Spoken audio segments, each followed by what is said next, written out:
Beralih ke Kota Prabu Mulih, pemirsa, menjelang Hari Raya Idul Adha, pemerintah Kota Prabu Mulih melakukan sidak ke pasar tradisional modern Prabu Mulih. Untuk stok bahan pokok di Kota Prabu Mulih aman dan harga masih terkendali. Untuk memonitoring harga bahan pokok menjelang Hari Raya Idul Adha di Kota Prabu Mulih, pemerintah Kota Prabu Mulih melakukan sidak ke pasar tradisional modern Prabu Mulih. Untuk stok bahan pokok di Kota Prabu Mulih masih tercukupi atau aman, sedangkan untuk harga bahan pokok di pasar masih relatif normal. Namun harga cabai mengalami kenaikan hingga Rp60.000 per kilonya.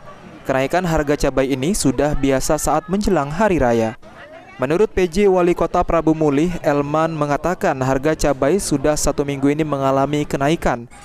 Namun untuk stok bahan pokok di Kota Prabu Mulih aman dan harga masih terkendali. Yang pertama kita sidak ya, karena ini menjelang Idul Adha. Pertama stok daging normal, daging normal. Cuman kelihatan tuh ada cabai, ada bawang menurun, cabai. Nah cabai ini memang sudah 1 minggu ini memang naik, tapi hampir seluruh naik. Tekan besar murah. Tapi alhamdulillah stok cabai ini aman. Harganya yang nggak aman. Nah, biasa nanti lagi ini kan naik dikit, kayak tinggal lagi. Hari Minggu pasti turun. Hari Minggu. Karena Senin Lebaran. Nah itu buat daging kayak. Daging itu di hari Minggu pasti turun. Turunnya jam berapa? Jam 12 ke ujung. Cabai tadi berapa, Pak? Tapi ada 55, ada 60. Nah, itu kan 55 sekat di antara semetu kan. Tapi kita jual di 30 ya, 30. Mudah-mudahan yang penting stok ada dulu.